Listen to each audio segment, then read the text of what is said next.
Avoir décapité une femme de 77 ans à son domicile à Agde dans l'Hérault. On en parle avec nos invités. À distance, Bruno Bartocchetti, bonsoir. Vous êtes secrétaire national délégué de la zone sud de l'unité SGP Police FO. Merci d'être avec nous ce soir.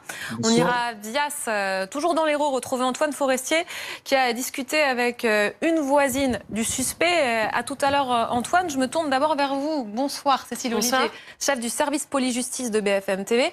Quelles sont vos dernières informations sur cet homme ?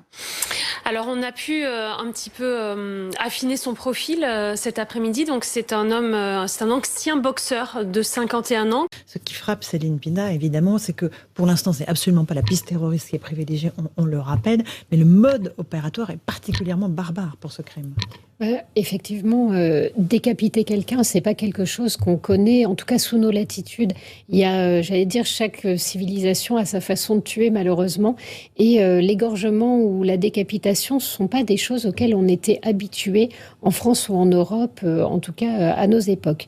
Qui est décrit comme un artisan, quelqu'un qui fait des petits travaux chez les gens et qui connaissait donc la victime, ce qui explique sans doute pourquoi il n'y avait pas eu de traces d'effraction au domicile. Et surtout, c'est quelqu'un qui a un passé politique, puisqu'il avait été candidat aux élections municipales sur une liste Front National en 2015. Ceux qui tuent, c'est ceux qui sont dans l'amalgame. Ceux qui tuent, c'est l'islamo-gauchisme qui désignait en 2012-2013, qui mettait des cibles dans le dos de Charlie Hebdo. Ça, ce sont des gens qui tuent, d'accord ?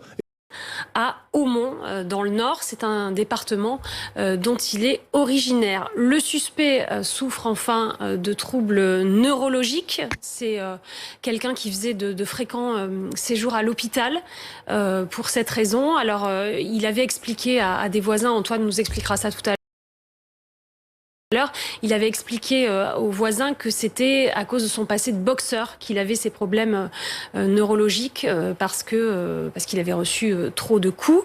On a pu aussi, on va sans doute l'écouter tout à l'heure, parler à son frère qui a décrit quelqu'un de violent depuis des années et qui avait notamment des problèmes liés à l'alcool.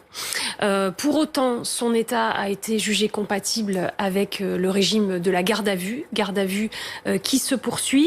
Le mobile du crime, pour l'instant, on ne le connaît pas. Ce qu'on sait, c'est que hier, après le crime, il a utilisé la carte bleue de la victime pour retirer 1 000 €. Mais bon, c'est sans doute pas un mobile crapuleux au vu de la violence du geste et du mode opératoire.